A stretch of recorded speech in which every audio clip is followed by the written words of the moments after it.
and on the petition of Fluoride-Free New Zealand. Reports of the Petitions Committee on the petition of Alistair Rees, the petition of Benjamin Plaus-Kolf, the petition of Jenny McArdle, and the petition of Shinichi Yamada. The clerk has been informed of the introduction of two bills.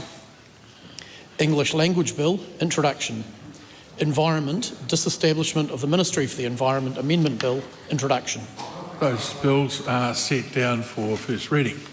The House now comes to oral questions. The first in the name of Cameron Brewer. Thank you, Mr. Speaker. My question is to the Minister of Finance and asks, what is the Treasury's recommended ceiling for New Zealand's net core crown debt? The Honourable Nicola Willis. Mr. Speaker, in 2022, the Treasury recommended some fiscal rules to the government, including a ceiling for net core crown debt. The idea is to maintain net debt at a prudent level while providing headroom to respond to economic shocks and natural disasters. After thorough analysis and modelling, Treasury's recommendation was for a net core crown debt ceiling of 50% of GDP. Finance Minister Grant Robertson accepted that recommendation, and so have I. The ceiling is getting close. Net core crown debt is expected to rise to 46.9% in the 28-29 fiscal year before beginning to fall. In public forums, Treasury Secretary Ian Rennie has frequently discussed the need to bend the public debt curve down, as is the case in the plans which the government is forecasting. Supplementary. What does this debt ceiling mean in practice? Mr. Speaker, it means that the government of the day should keep net core crown debt below 50% of GDP in normal circumstances and over the long term. It's possible, of course, that debt may rise above the ceiling after a significant shock or natural disaster. In that case, the government should reduce net debt over time to bring it back below the 50% mark again as soon as possible.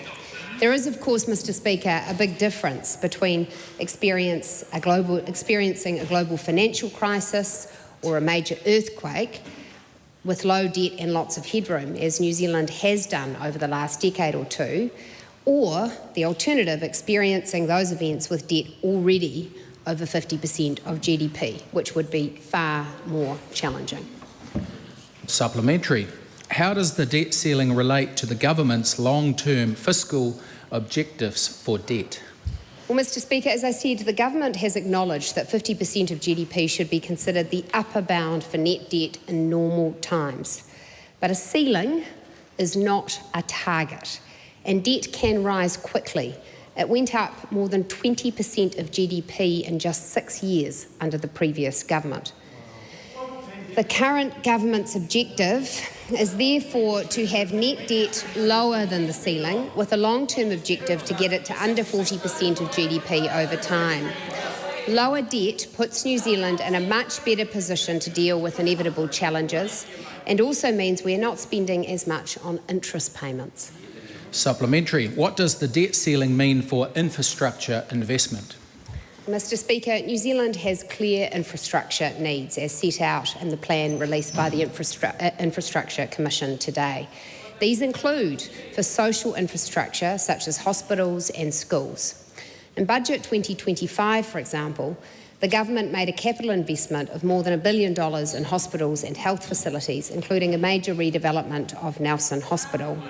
Having a debt ceiling strengthens the focus on borrowing for long-term investment and capital projects that support people in the economy rather than consumption of day-to-day expenses. We'll be at that point when the government's books are back in surplus. And of course, the debt target strengthens the focus on prioritising the right projects at the right scale and making sure the system is set up to deliver projects in a timely fashion. Mr. Speaker, for example, the allocation of funds to Middlemore Hospital, lauded by Jacinda Ardern in 2017, well, that project's only commencing now, which is to say writing the cheque and issuing the press release isn't enough. You actually have to get it delivered. Just before I call the Right Honourable Chris Hipkins, I'll just make it clear that rare and reasonable interjections only. And if there are questions, as people appear to be asking, then they should use the supplementary process. The Right Honourable Chris Hipkins, question 2. Thank you, Mr Speaker. To the Prime Minister, does he stand by all of his government statements and actions? The Right Honourable Prime Minister. Yes. Supplementary. Why didn't the government consider any renewable energy alternatives to meet New Zealand's energy security needs, opting instead for a multi-billion-dollar gas import facility that all Kiwi households will pay for through his proposed new gas tax? Oh, well, look, as we discussed last week, this is about lowering power bills, and what this means is that every Kiwi will have a lower power bill because of the optionality created about LNG importation. If the member is confused about a tax, it's called a capital gains tax, it's called a wealth tax, a trust tax, a death tax, increasing income tax and corporate tax. We're not doing that. Supplementary question. Just wait for the House to settle itself. Why is importing expensive gas from overseas a better way to provide energy security for New Zealand than using locally produced energy that would create Kiwi jobs and retain value and investment here in New Zealand? Well, I thank the member for their question, because he was the single biggest contributor to the energy situation we have in New Zealand, and this is a government that is doing and. We can do multiple things at the same time, so we can put aside $200 million to co-invest with people wanting to look for domestic gas. We can send a message to our mom companies if they want thermal or firming energy. We'll follow our money in that regard. And we can also make sure that we create optionality by having an LNG importation facility as a backup supply when we need it, coupled with a strategic coal reserve at the back of Huntly, along with a huge renewables boom that's taking place in this country. Supplementary question, Mr Speaker. Point of order, the Honourable David Seymour. I just wonder if you consider it parliamentary for members to yell out, "Tell the truth," while a member is answering a question, implying that they're not. Very hurtful. It's not parliamentary to question the honesty of anyone in the House. All members are taken at their word as honourable members. I didn't actually hear that comment, but thank you for the timely reminder. The Right Honourable Chris Hipkins. Supplementary. How does imposing a new gas tax to pay for a new gas import facility that might never be used, so that New Zealand can import gas that's more expensive than locally available alternatives, reduce power bills for New Zealand households? Well, thanks to Labor, we ended up with 800 megawatts per hour cost of electricity in 2024. And if we put an importation facility in place, that just gives us more optionality. But I just want to reassure the member, because I appreciate his line of questioning. Emissions in the September quarter were in fact the lowest recorded since 2010. And of course that was driven by renewable energy. And what drove renewable energy? Fast-track legislation, which he failed to support. In fact, there were weeks where we were at 98% renewables thanks to this government. We're on track to meet our emissions budgets. He doesn't need to worry. Supplementary question. If fast-track is driven... This calling out from both sides of the House has got to stop. It's unreasonable and certainly doesn't give the public the information that the opposition want them to have. If fast-track has driven an uptake in renewable energy, can he name one single renewable energy generation project that has been completed and brought to market under fast-track? Well, we have about 40% extra generation of projects listed in our fast-track program. You've already seen 9 projects delivered already. We've probably got another 9 delivered before the end of March. But I just want to say to the member, with respect to the LNG importation facility, this is a government that actually... Point of order, the Right Honourable Chris Hipkins. Mr Speaker, it was a direct supplementary question related to a claim the Prime Minister made about how fast-track had brought new renewable energy into the market that was lowering the price. It wasn't about the LNG import facility. It was very specific about the new projects. He clearly can't name one, so surely that's the end of the answer. Well, I think the Prime Minister might want to consider the question again. So ask the question again, and an answer, if it can be given, will be given in the public interest. Can he name one single new electricity generation project that has been approved under fast track and is now producing electricity? What I can tell the members, about 22 renewable projects that are in fast track legislation, adding about 30 to 40% more generation. We get on and get things done. We don't take 10 years to build a wind farm, 8 years to get it consented, 2 years to build it. We actually can do things much faster than that. So the good news is, to the member, I know he's very concerned about electricity prices. The good news is we've got a renewables boom up and going in this country. It's absolutely fantastic. We're creating thermal and firming energy options, and we appreciate his support, not for fast track. Supplementary question. How can importing gas guarantee lower bills when overseas gas is more expensive and tied to volatile global markets? It's less expensive than $800 per megawatt hour, which is what that member left this government, because he failed to manage energy. So I just say to him, this is going to deliver about $50 off Kiwis' power bills. It's about $1.2 billion worth to the economy, and it's going to create about 2,000 jobs. It's all good news. Supplementary question. Is the Turkish company who expressed interest in supplying New Zealand with an LNG import option wrong when they said that the government's plan to build an LNG import facility will put upwards pressure on New Zealand gas prices? As I've said to the member last week, and again, I appreciate his questioning on energy policy, given how abysmally he ran it. We have a $50 lowering of power bills for New Zealanders. We're in the middle of a procurement process. That will be the results will be determined at the middle of the year. We'll then start the construction of the facility, have it available in the back end of 27, early 28. Supplementary question. Why didn't the government consider expanding the rollout of solar and batteries to provide cheaper, more secure electricity for Kiwi businesses and households, as they've done in Australia, when in the last year alone, 180,000 batteries have been installed?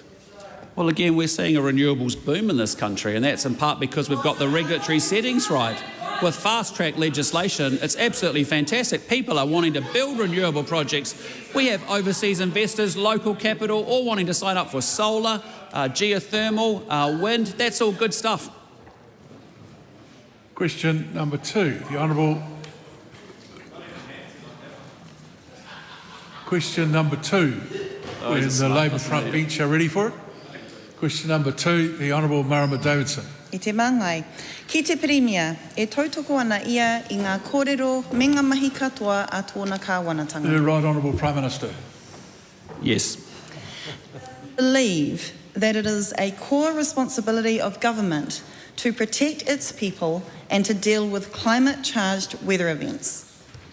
Yes, in part answer the first question, absolutely. We've got to look after our New Zealanders. Does increasing climate-changing emissions worsen the severity of extreme weather events like we are once again seeing across Aotearoa, New Zealand this week? Oh, well, what I want to reassure the member, as I said in my answer to the previous question, emissions in the September quarter were in fact the lowest recorded since 2010. That, of course, has been driven by a renewable energy boom, which has been facilitated by Fast Track, which that member failed to support. Does he agree that Aotearoa New Zealand has a responsibility to play our part in the global effort to reduce emissions? Yes, and that's what we're doing, and that's why we're delivering on our emissions reductions budgets. Does he stand by the statement of Emergency Management Minister Mark Mitchell with regard to the storm people have just experienced that, quote, "There's nothing we can do about the weather"? Well, what I would say to the member is that I can tell you if the Greens pitch is that give them another chance and global weather will improve, that's just not true. When ministers in his government say we can't do anything about the impacts of weather, is he suggesting that he is powerless to reduce emissions, strengthen resilience and better prepare communities from climate-charged storms and floods? No, but what this government doesn't do is just talk about climate change. We actually put the investments in place and we actually put the actions in place. And that's why you're seeing why you're seeing emissions at the lowest level since 2010.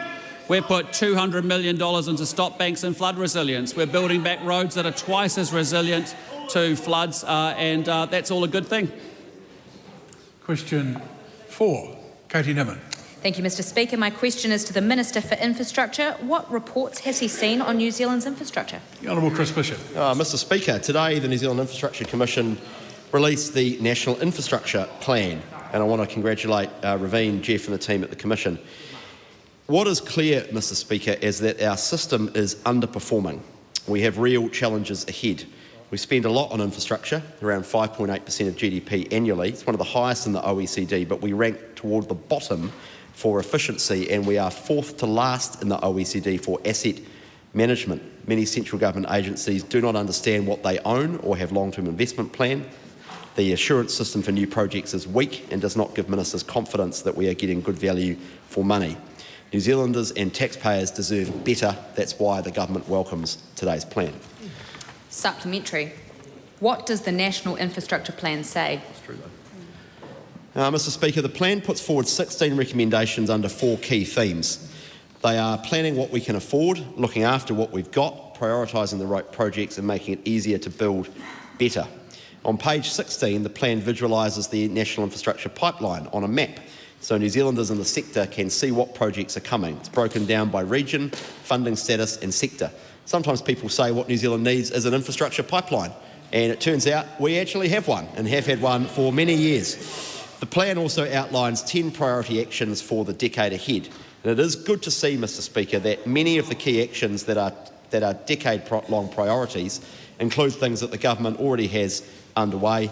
We are statutorily compelled to respond to the plan in June 2026, and we will be doing that. Supplementary. Why is a national infrastructure plan important? Mr Speaker, creating a 30-year plan for infrastructure is something that many people have said around the country have said that we need for a long time.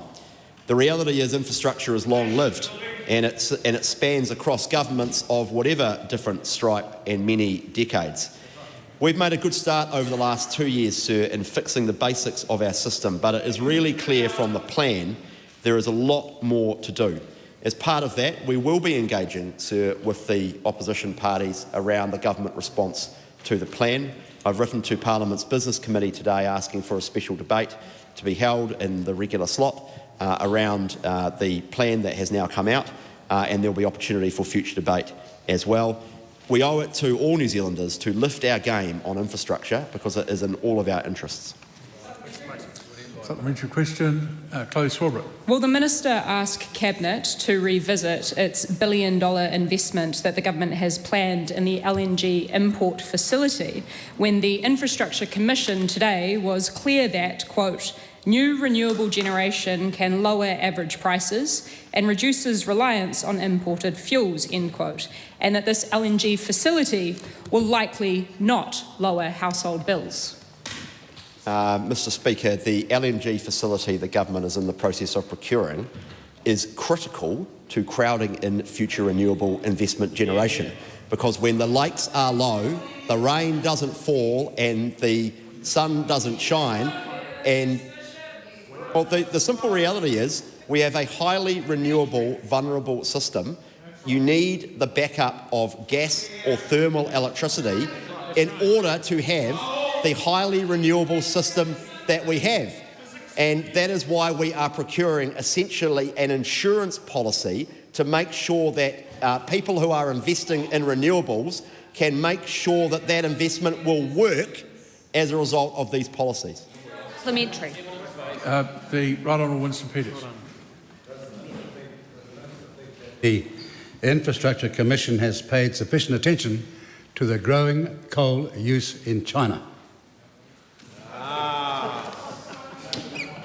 Mr Speaker, it would be fair to say that coal use in China is tangentially connected to the Infrastructure Commission report, but I am aware that it is definitely growing. Katie Newman. How is the government tracking against the plan? Mr Speaker, there are 10 priorities for the decade ahead, and the government is making good progress. For example, they say that we should implement time of use charging and fleet-wide road user charges. The government has passed legislation for both those things, or is in the process of passing legislation. They say that we should commit to a durable resource management framework, and of course, as all members know, we have introduced legislation to replace the RMA. They say, Mr Speaker, that the government should ensure that transport investments or housing growth follows transport investments, and of course the Parliament has legislated for upzoning around City Rail link stations in Auckland. I encourage all members to read the top 10 priorities for the year ahead and join the journey of improving New Zealand's infrastructure.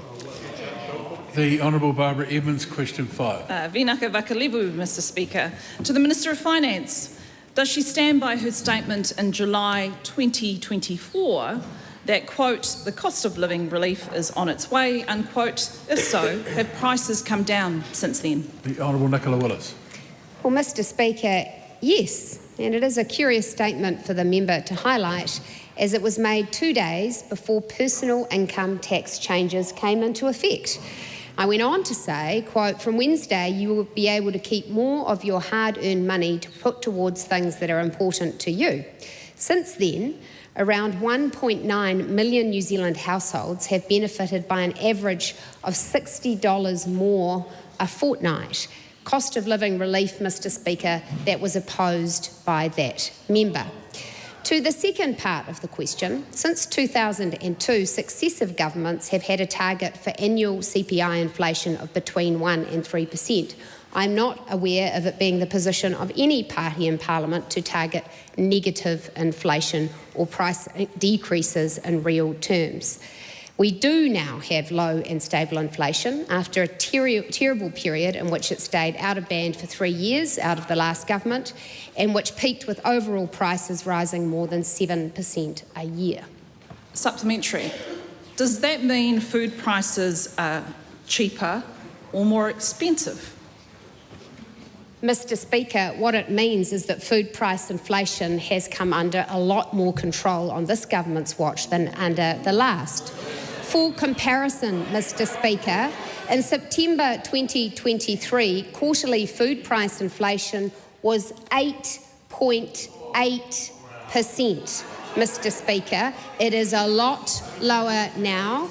Also, in June 23, food price inflation was 12.3%. I can quite confidently say, Mr Speaker, it will not hit those numbers again on our watch. Supplementary.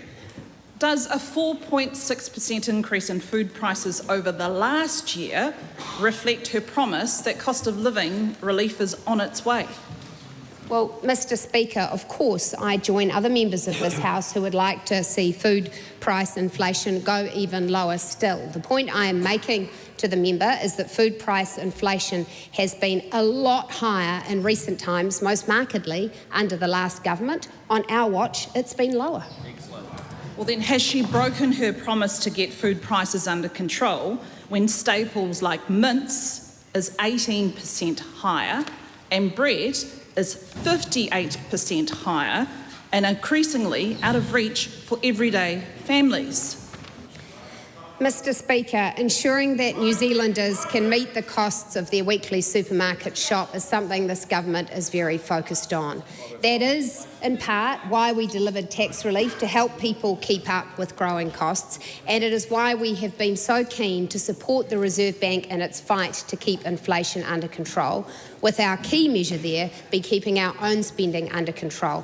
Mr Speaker, the facts speak for themselves. Quarterly food price inflation, December 22, 10.7%, March 23, 11.3%, June 23, 12.3%, September 23, 8.8%. Mr Speaker, on our watch, food price inflation is a lot lower than it was under the last government, and those who are concerned about food price inflation probably need to suggest some clear plans of their own for addressing it, other than telling us the price of mince, which unfortunately many New Zealanders are already very aware of. Has she been advised, based on her comment in October 2024, that, quote, the era of crushing prices is now over, given household energy prices are already up nearly 18% in 2 years, and now the government is adding an additional tax? Well, Mr Speaker, the era of crushing price increases in the economy occurred during the 3 years under the last government, where inflation remained out of target, peaking at 7.3%. That era is now over, but we would do well not to take the ending of that era for granted, because those parties who say the solution to every problem is to drive up government spending and borrow risk reawakening the inflation beast. And on this side of the House, we stand firmly against that. Supplementary. has she been advised with food prices soaring whether the Prime Minister can still do his weekly shop for $60? Mr Speaker, this follows a trend of recent final supplementary questions from the opposing member in which she gets personal and nasty, and I'm not going to sink to that level.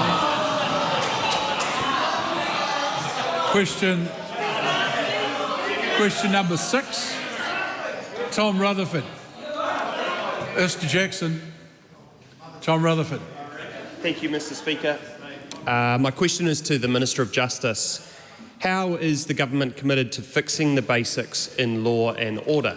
The Honourable Paul Goldsmith. Well, Mr Speaker, the government's fixing the basics in law and I didn't pick that one up, by continuing to progress a broad range of initiatives to restore real consequences for crime and to place victims back at the heart of the justice system.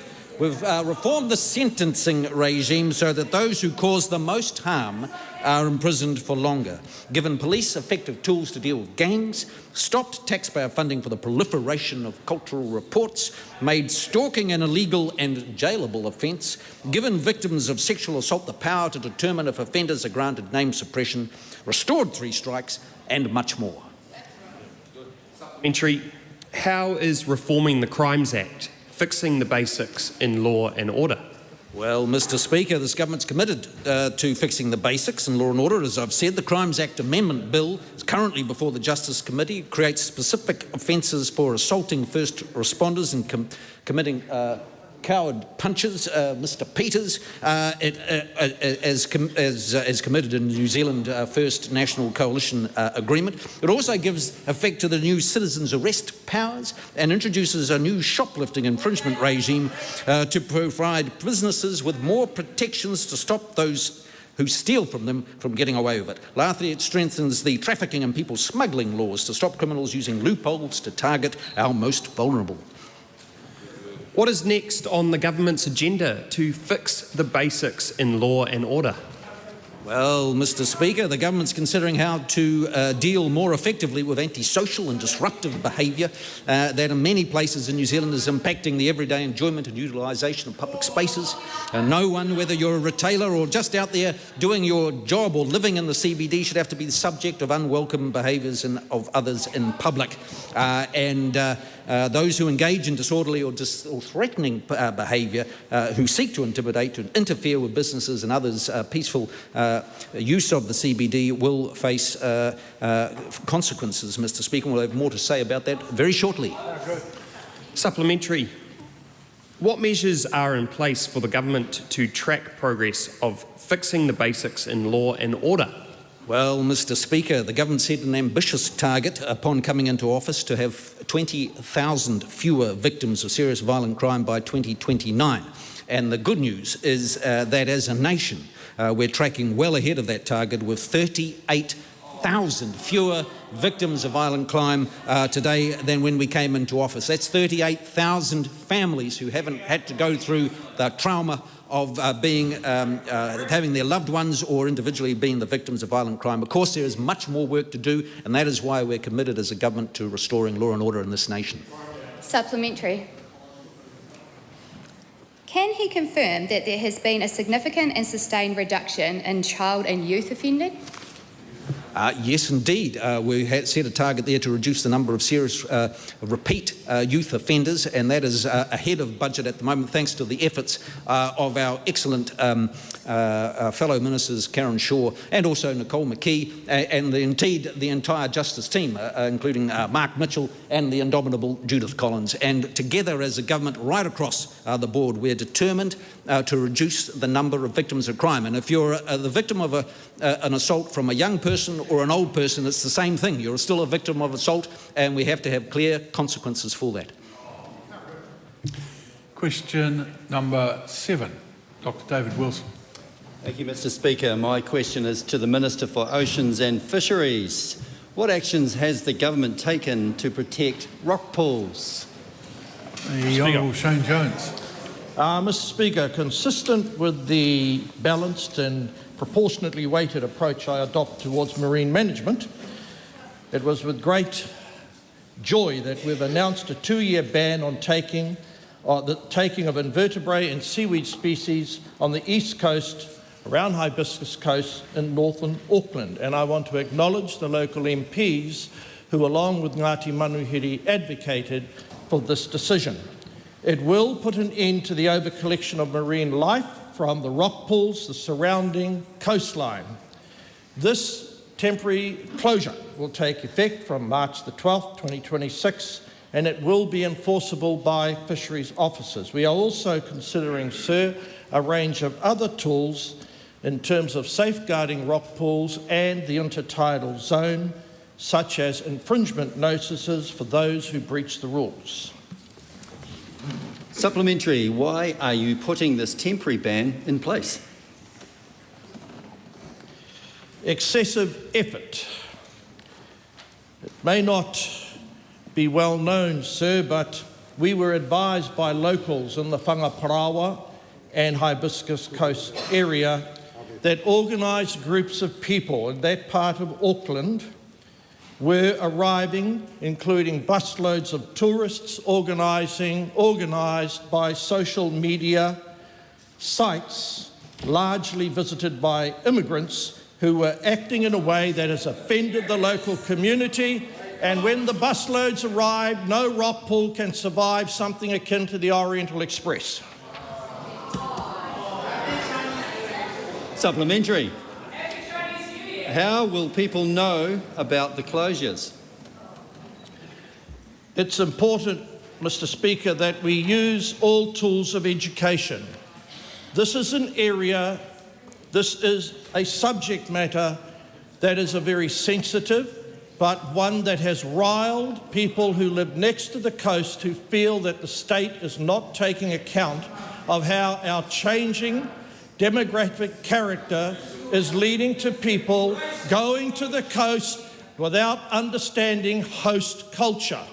People from Muriwai, Piha and other parts of New Zealand are overwhelming our officers as they seek for us to provide interventions so we can all enjoy the bounty of Tangaroa and our coastal environment together. Now, some things that one says could be awkward, but this is a case where the matua is well ahead of the Greens. Supplementary. How will this ban impact aquaculture activities? Aquaculture activity will continue as it is currently undertaken. This is an area that we want to expand as a part of our industrial food growing program. There are places around the coastline where there are competing interests, but I come back again. A host of Kiwi communities for some years have been waiting for politicians to intervene to ensure that the changing demographic character of our population does not destroy the habits, the traditions and the culture that defines us as Kiwis. The Right Honourable Winston Peters. Has the Minister seen the usual inane approach by opponents during this time, claiming that he has not included kina or sea eggs in his protection? And what's his response to that?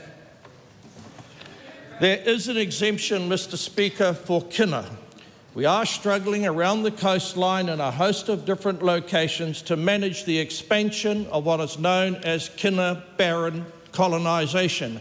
Barren, of course, belongs this afternoon with the other side of the House of green complexion.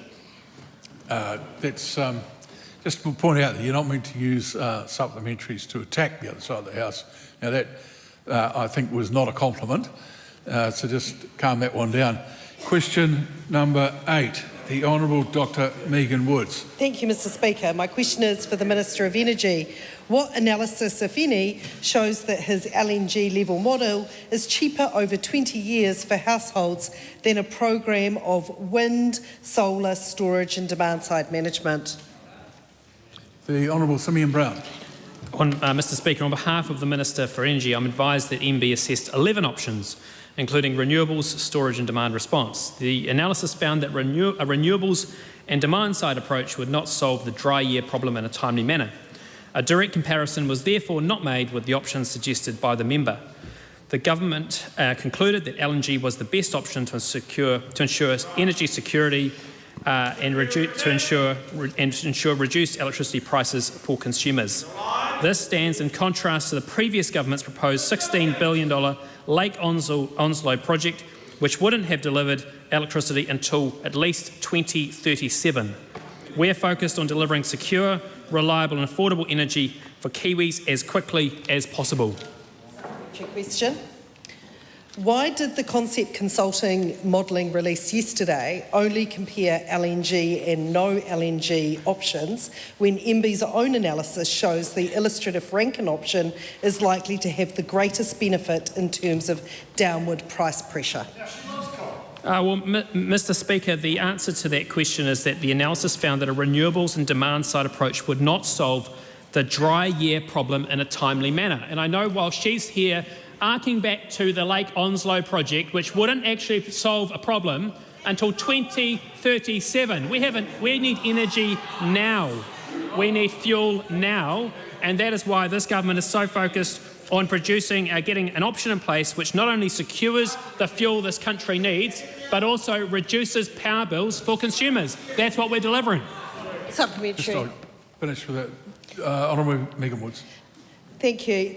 Why does the assessments treat the slower delivery of alternatives as critical weaknesses when compared with LNG, when LNG itself is only faster because the government has chosen to fast-track it with bespoke legislation, creating an artificial timing advantage for LNG over the other options? Well, Mr. Speaker, I'm really proud of Erica Stanford focused on reading, writing and particularly maths, because according to maths, 2027 or 2028 comes before 2037, which is her option. And actually, her option was also $16 billion.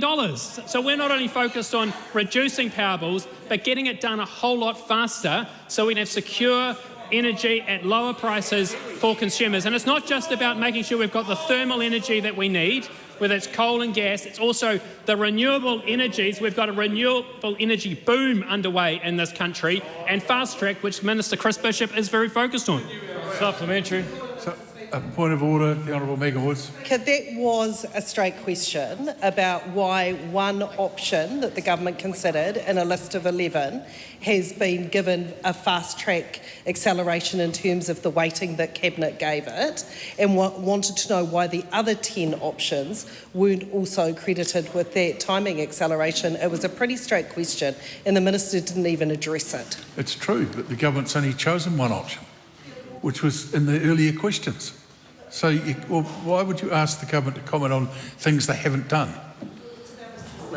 Or maybe reword the question a different way. Well, it was question, supplementary. Thank you. Why did the Cabinet paper treat, quote, locks in significant new generation, unquote, and, quote, impacts the electricity market, unquote, as negatives in its assessment of biomass, when building firm renewable generation like this is exactly what is required to deliver both dry year security and lower people's power bills? Mr. Speaker, on behalf of the Minister for Energy, the assessment that was done was focused on what is the option which can ensure we can address the dry year problem in a timely manner. And the reality is it is critically important we do this as quickly as possible so that we can secure the energy that New Zealanders need to put downward pressure on prices, to reduce power bills for New Zealanders, but also we are very focused on making sure we have the energy systems and the resource management systems in place which allow for all types of energy to be produced through Fast Track, whether that's wind, whether that's solar, whether that's hydro, whether it's geothermal, whether that's biomass, but you need to have a system which allows for all of those backed up by thermal generation, which is critically important. The Honourable Winston Peters. Could I ask the Minister why he has not taken the questioner, Dr. Megan Woods, seriously, or does he not know about her doctorate when she got that qualification? No, he's a lot of things, but he's actually speaking on behalf of another minister. He's certainly not going into the tertiary education archives of New Zealand to answer a question like that. Question. The Honourable Megan Woods. Thank you. Did he get advice on net new jobs created each year, broken down into construction and ongoing operational roles of an LNG import terminal in Taranaki, compared with a scenario Sorry, when the... just one moment. There's a whole lot of conversations going on while the member is asking the question. Please, if you wouldn't mind starting again. Certainly. Did he get advice on net new jobs created each year, broken down into construction and ongoing operational roles of an LNG import terminal in Taranaki, compared with scenarios where the same north of $1 billion is invested in renewables and biomass-based firming instead? If not, why not? Well, Mr. Speaker, we got advice on what would actually keep power prices as low as possible for consumers, and this option will reduce power prices for consumers and also, critically important, for industry, which the opposite side of the House were prepared to let crash and burn through high power prices. And that is not something that we are prepared to stand by and let happen. In fact, we got modelling which suggests that this would protect thousands of regional jobs by having lower, secure power prices for New Zealand households and businesses. Supplementary question. Who is correct? Simon Watts, who said the gas tax will be more than offset by lower electricity prices, or the government's own infrastructure plan announced today that warns it's not clear importing LNG would lower electricity prices? On behalf of the Minister for Energy, Simon Watts is correct. The Honourable Shane Jones. Thank you, Mr. Speaker. Can the Minister confirm whether any advice has been taken in terms of job creation, job destruction, and the number of New Zealanders that have been forced out of their industrial workplace as a consequence of the cancellation of the oil and gas industry and the destruction of Marsden Point? Well, on behalf of the Minister of Energy, Mr. Speaker, analysis was undertaken that if we didn't choose this option, thousands of jobs in regional New Zealand would be destroyed by high prices across the industries in those communities. And on that side of the House, they're prepared to wait till 2037 to solve the dry year risk. We're solving it now. Look, I think so much as there was content in the question that the Minister could answer, the answer effectively attacked the opposition. We're in a very interesting year and there's going to be very little tolerance from this point on. A point of order. The Honourable... With the greatest respect... Hang on, I'll just call you properly. We've got to do things properly here. The Right Honourable Winston Peters. Mr. Speaker, with the greatest respect, why have we got this position you're taking that in this House, which is the Westminster system, you cannot refer to the inadequacies of either side of the House, the government or the opposition? That's all it's about. And I do not think we should be unfairly, how shall I say it, diluting the rights and powers of this House because you don't have the same view the rest of us do. That's partially correct. And what I would make clear is that the government, in answering any question, can refer to matters that were, or decisions made by a previous government that related to the question being asked or to the bill being discussed or in a debate. However, Speaker's ruling 1813 makes it very clear that the government cannot use a supplementary question or a question to attack the opposition. And it's a fine line. I appreciate it. That's what I'm trying to work. And it's actually been the rule for a very, very long time. Question, no, or what? Not in the member's time? All right, I'm not responsible for what the member remembers or otherwise. The question number 9, Debbie Mauri-Wapaka. Tēnā koe te pika. My question is to the Prime Minister. Does he stand by all his government statements and actions? Right Honourable Prime Minister. Yes. Supplementary. Does the Prime Minister support the continued existence of the Māori electorates? Well, that is something that we haven't given consideration to. Supplementary. Does he agree that Māori electorates represent a constitutional recognition of Te Tiriti or Waitangi? Well, I understand they've been a feature of New Zealand's political system for some time, but I also understand that what Māori voters want and what the Māori public want is a government that's on their side, actually delivering improved outcomes for them, and that's what this government's doing. Supplementary. Is the Prime Minister aware that the number of Māori enrolled on the Māori roll has increased by over 13,000 since the 2023 election? Well, that may well be the case, but the important thing is they have representation with the biggest Māori contingent in Cabinet of any government in recent times.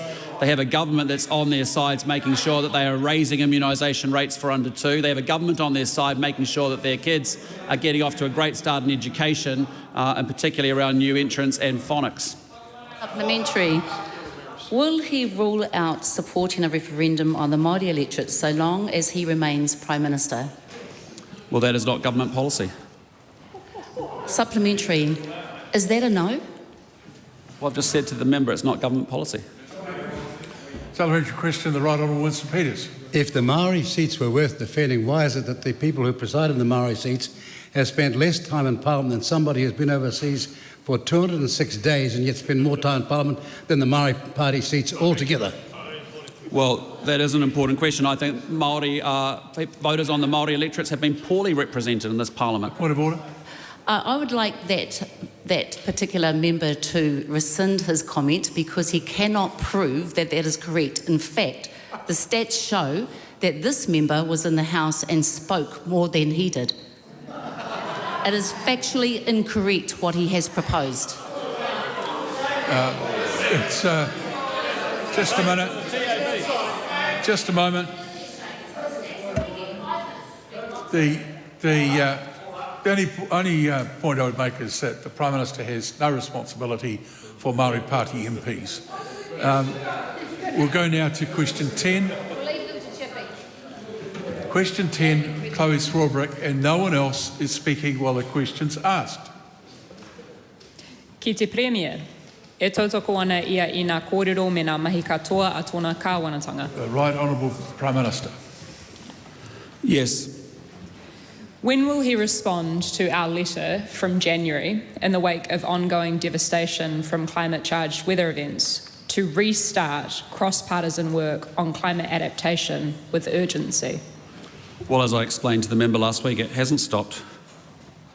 Is the Prime Minister completely unaware that his Cabinet made a decision in September of last year to delay all work on climate adaptation cost sharing until after the election? Well, again, as I said before, it hasn't stopped. Why is the government prepared to subsidise fossil fuel production and infrastructure, but not prepared to fund community-led resilience measures like the South Dunedin Futures and Tairāwhiti Transition Programme, which would protect homes and communities? Well, it's a government that's very proud of $200 million of investment from the Regional Infrastructure Fund to support more flood resilience. Cut.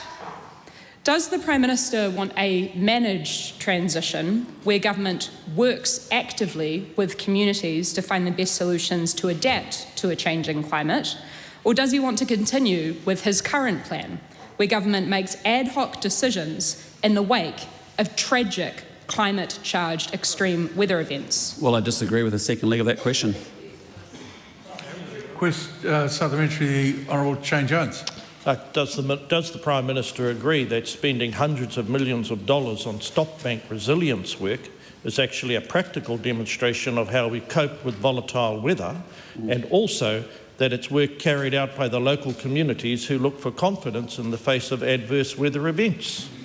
Absolutely, and I think the point I was making earlier was this is a government that believes in investment and action, not just words and talk. Question number 10. Sorry, question number 11, Jenny Anderson. Honourable Jenny Anderson. Thank you, Mr Speaker. My question is to the Minister for Economic Growth and reads, does she stand by her statement, quote, I take responsibility for my decisions, end quote, in the context of the thousands more New Zealanders out of work under this government? Mr Speaker, yes, I do. I take responsibility for the steps taken to support sustainable job creation, including stabilising the economy after a period of high inflation, out-of-control spending and declining confidence. I take responsibility for our government's decisions to support job creation, including through fast-track projects, the Investment Boost tax relief policy and policies to attract investment for New Zealand firms and employers. As the member should know, unemployment is a lagging indicator, and for as long ago as the pre-election fiscal update put out by her former colleague Grant Robertson, Treasury had forecast that more New Zealanders would be unemployed at this point in the economic cycle. The member should also be aware that in the December quarter, most recent statistics show that 15,000 more New Zealanders were employed, suggesting the signs of a growing economy where fewer people will be unemployed in future. If it is her responsibility to create the conditions for jobs, why are there so many New Zealanders who are still losing their jobs? Well, Mr Speaker, I would invite the member to go back to the pre-election fiscal update, where Treasury forecast that as a result of an extended period of out-of-control inflation for 3 years, they forecast at that point that the increasing official cash rate increases and interest rates in order to deal with that inflation would lead to a significant and severe economic downturn, which would therefore result in jobs being lost. That has transpired, Mr Speaker. Our government's job has been to tidy that situation up. We have restored inflation back to reasonable levels. We have seen interest rates reduce. We are seeing underlying economic activity pick up. And as ANZ Bank economists have agreed in their recent note, we are seeing the signs consistent with rising job opportunities. What is her advice to the 165,000 New Zealanders who can't pay the bills, want a job and can't get one? Just not to take it personally? No, Mr Speaker, that would not be my advice. My advice is that for every New Zealander who is unemployed and wishes to have a job, our government is on your side and is working hard to ensure that there are more job opportunities for you in the future. We are doing that by ensuring we're managing the economy well, controlling our own spending to take pressure off inflation and interest rates.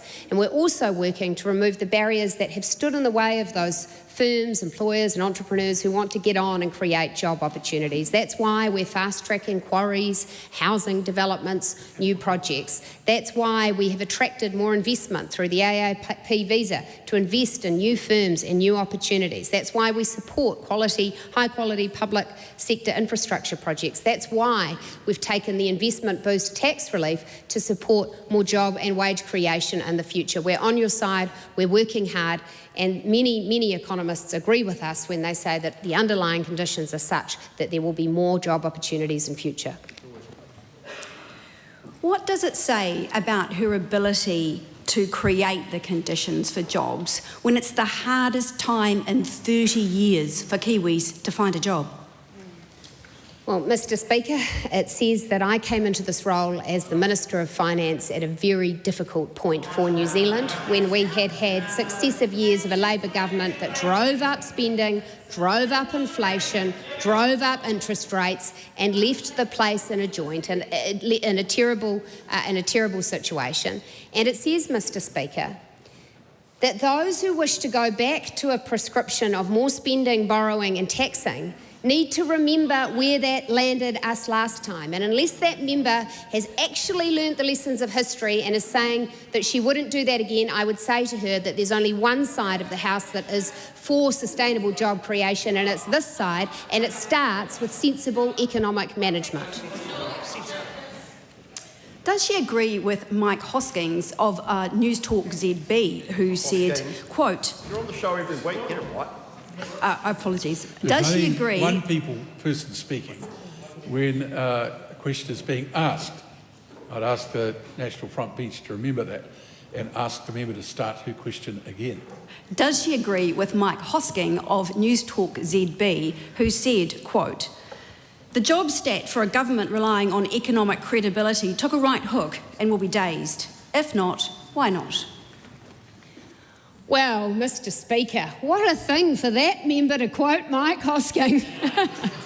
Because I'm sure she'll appreciate that he's certainly had some choice words about her and every single one of the colleagues along that front bench and the mess of a job they did in government. But if she wishes to selectively quote him, I would also point out that I did an interview with him on this very subject, and he agreed that yes, the underlying conditions do suggest unemployment will be coming down, but isn't it a shame that people will always highlight that headline stat? But Mike Hosking, toe for toe, your team, my team, I think we know who'd come out on top.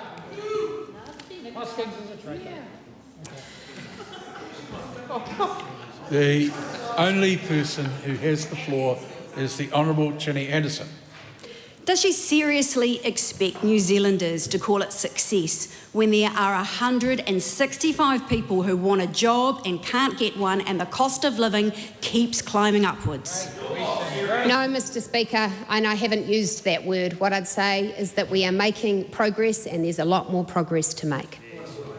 A point of order, the Right Honourable... Mr Speaker, this is a great shame, but at a critical time when the asking of that last question, I would have expected you to help that questioner because she said 165 people.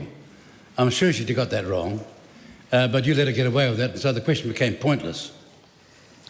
Well, that's true, but you, as you know, you take all members at their word, and if the problem is 165 people, I guess the government's not too concerned about that. Question 12, the Honourable Dr. Carlos John.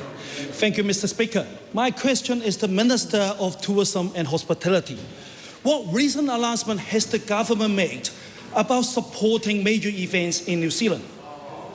Mr Speaker. The Honourable Louise Upson. Yesterday we announced that New Zealand will host its first ever State of Origin match next year at Eden Park. We've also announced changes to Eden Park's planning restrictions, which will allow New Zealand's largest stadium to host more major events like the State of Origin. These announcements are a triumph for fans, tourism and for New Zealand sport, with the event expected to draw thousands of international visitors and deliver a significant economic boost to Auckland. Tourism and major events are a crucial part of our government's focus on economic growth, and more world-class events means more visitors, more customers, more jobs and a greater growing economy. Supplementary. Why is bringing State of Origin to New Zealand so significant? Mr Speaker, the State of Origin series is one of the fiercest rivalries in global sport, pitting Queensland and New South Wales against each other in a high-intensity three-match contest. Bringing Origin over the ditch for the first time is a milestone moment for rugby league in New Zealand, inspiring young players and helping grow the game nationally. Our government and Auckland Council have worked together alongside the Australian Rugby League Commission to bring this sporting spectacular to Auckland. Supplementary. What benefits does she expect to see as a result of these announcements? Mr Speaker, the State of Origin is expected to attract over 10,000 of our Aussie neighbours and generate more than 50,000 international visitor nights and inject an estimated $17.4 million into the economy. With a significant Australian audience, this match will showcase Auckland and continue to put New Zealand on the map as a world-class destination for major events. Hosting this event has been made even easier because of the changes to planning restrictions at Eden Park, which means that nighttime games will be permitted on any day of the week and can finish later. Strengthening Eden Park's ability to host major events will mean more jobs, more activity for local businesses, more opportunities for people to enjoy more events at our largest stadium. Supplementary. What feedback has she seen on these announcements? Mr Speaker, the feedback has been incredibly positive. Former Queensland NRL player Jonathan Thurston said, and I quote, "Eden Park is an iconic stadium and to play there is something they'll remember for the rest of their lives." Across the House, this Leader of the Opposition said, "I think more major events will be good for New Zealand, including good for Auckland. I support extending the number of events that take place at Eden Park." and Steve Gillett, the owner of the Kingslander pub and chair of the Kingsland Business Association, said, "This will make a huge difference for local businesses. Any one of those games can triple turnover." Really impressed with the government and Auckland Council putting their best foot forward and helping out hospitality at Eden Park and getting it over the line. Mr. Speaker, New Zealand has an excellent global reputation for delivering events, and I'm looking forward to announcing even more in coming months. A supplementary question on this one? Supplementary question? Is the Minister backing the Blues or the Maroons? Mr. Speaker, it's going to be a really, really tough one, but I think my colours speak for itself. I don't want to betray my particular sporting loyalties, but who cares? That concludes oral questions. Members who have to go to other business, please do so quietly. We'll take 30 seconds for those people who need to go to go.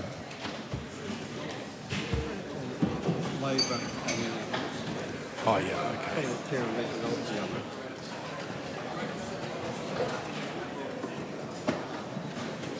You are? Yeah.